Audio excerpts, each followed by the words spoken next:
মুসলমান, ইতিহাস ভুলে গেলে চলবে না।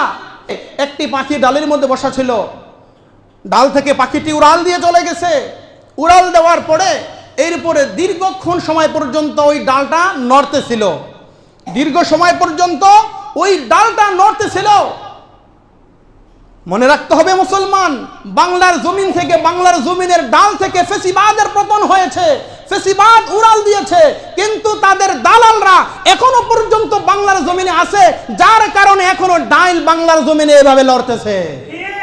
যদি মুসলমান এই ফেসিবাদদের দালাল মুক্ত যদি না করতে পারেন, তাহলে বাংলাতে কখনো শান্তি কায়েম করা যাবে না, বাংলার জমিনে শান্তি আসবে না। মুসলমান চিহ্নিত করেন, ভারতের দালালদেরকে চিহ্নিত করেন, তাদের মুখোশ উন্মোচন করেন।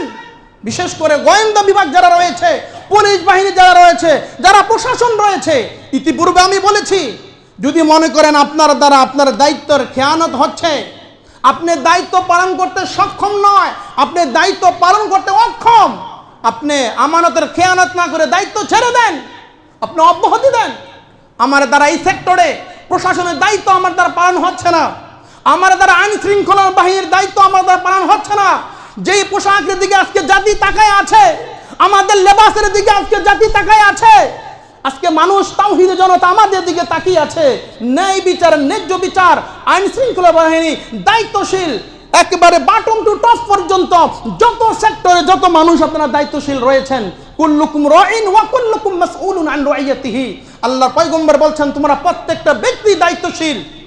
বুখারী শরীফের হাদিসের বর্ণনা খুলে দেখেন, কুল্লুকুম রাইন, তোমরা প্রত্যেকেই দায়িত্বশীল, ও কুল্লুকুম মাসউলুন আন রাইয়াতিহি, এবং তোমাদের প্রত্যেকেই তোমাদের দায়িত্ব সম্পর্কে তোমাদেরকে জিজ্ঞাসা করা হবে। তুমি হচ্ছে প্রধান উপদেষ্টা, তুমি বিচারক, তুমি বিচারপতি, তুমি আইন শৃঙ্খলা বাহিনী, তুমি গোয়েন্দা বাহিনীর প্রধান, তুমি যাই হও না কেন, আল্লাহর কসম প্রত্যেকটা দায়িত্বশীল ব্যক্তিকে তার দায়িত্ব সম্পর্কে জিজ্ঞাসা করা হবে। কি জবাব দেবেন তখন আপনারা? যদি দায়িত্ব পালন করতে পারেন তো ভালো, যদি দায়িত্ব পালন করতে না পারেন, স্বেচ্ছায় নিজের ইচ্ছায় দায়িত্বকে অব্যাহতি দিয়ে এরপরে চলে যান। যারা সৎ লোক, ভালো লোক, তাদেরকে দায়িত্ব পালন করার সুযোগ আপনারা তৈরি করে দেন। যোগ্যতার স্থানে যোগ্য ব্যক্তিদেরকে আপনারা বসান, যোগ্য ব্যক্তিদের স্থানে অযোগ্য ব্যক্তিদেরকে বসাইয়া দেশের মধ্যে আর অরাজকতার সৃষ্টি করেন না। আজকে হাদি চলে গেছে, কালকে আমি চলে যাব না কোনো নিশ্চয়তা আছে? কালকে আপনার প্রাণের ছেলে চলে যাবে না তার কোনো নিশ্চয়তা আছে? অ্যাডভোকেট আলিফকে সেখানে দিনে দুপুরে প্রকাশ্যে তাকে গুলি করে সেখানে শাহাদাতের পিয়ালা পান করানো হয়েছে। যেখানে মানুষের জানের নিরাপত্তা নাই, যেখানে মানুষের মালের নিরাপত্তা নাই, সেখানে কিসের ক্ষমতা আপনাদের? কিসের ক্ষমতার দাপট দেখান আপনারা? সাবধান ভাই ও দুস্থ বুজুর্গ, সাবধান। আমরা কোনো দলের কথা বলি না, আমরা দায়িত্বশীলদের কথা বলি। আপনারা দেশ চালান, ভালো কথা, কিন্তু যেভাবে জনগণ শান্তিতে থাকতে পারবে, জনগণ যেভাবে ভালো থাকবে, সুস্থ থাকবে, যার হাতে জনগণের জান মাল নিরাপদ থাকবে, তাদেরকেই মানুষ আগামীতে মানুষ নির্বাচন তাদেরকে করবে ইনশাআল্লাহ। মুসলমান সতর্ক হও, মুসলমান সতর্ক হও। তো বলিষ্ঠ কণ্ঠে আল্লাহ রসুলের মেম্বার, এটা রসুলের আমানত, এটা রসুলের আমানত। ইন্নাল উলামা ওয়ারাসাতুল আম্বিয়া, নবীর ওয়ারিস উলামায়ে কেরাম, নবীর ওয়ারিসের দায়িত্বটা দিয়ে গেছে। এইখানে হক কথাগুলো না বললে আপনারা চতুর্দিক থেকে আমাদের দিকে বাঁকা চোখে তাকান, আপনারা আমাদেরকে খোঁচান, বলে তার চাইতে বেশি বাঁকা চোখে তাকাইতেছে আমার রব। রব বলতেছে, এতগুলো মানুষের দায়িত্ব তোমার কাছে, তোমার জবান দ্বারা হক কথা কেন বের হয় নাই, হক বাতিল কেন মানুষকে বুঝাও নাই? তখন দুনিয়ার মানুষ আপনারা কি করবেন? সর্বোচ্চ মেরে ফেলতে পারবেন, কিন্তু রবের কাঠগড়ায় যদি আসামি হয়ে যায়, চিরস্থায়ী জাহান্নামী হয়ে যাব। শুধু কোরআন হাদিস এই জন্যই শিখেছি যে হক কথাগুলো আপনাদের সামনে তুলে ধরার জন্য। যদি হক কথা না বলি, নবীজি বলতে হাত্তা উলজিমা হুন্নার, উল্টা করে তোমাকে জাহান্নামে নিক্ষেপ করা হবে।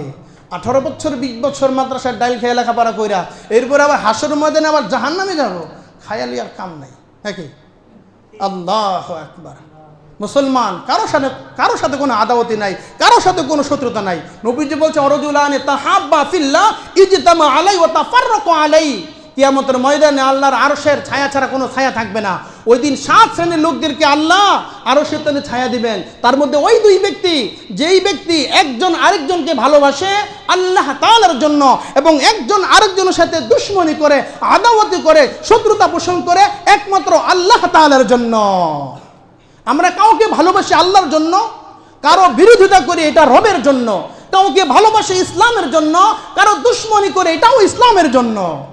কারোর সাথে বাপদাদার সম্পত্তি নিয়ে কোনো ভেজাল আছে? টাকা পয়সা নিয়ে কোনো সমস্যা আছে? কোনো কিছু নাই। একমাত্র রবের জন্য, রবের জন্য সব করতেছি। রব সবগুলো দেখতেছে। কিয়ামতের ময়দানে রবের ক্ষমার ঘোষণা আর চিরস্থায়ী জান্নাতের জন্য এত কঠোর কথাগুলো আপনাদের কর্ণকুহরে আমরা পৌঁছায়া দেই।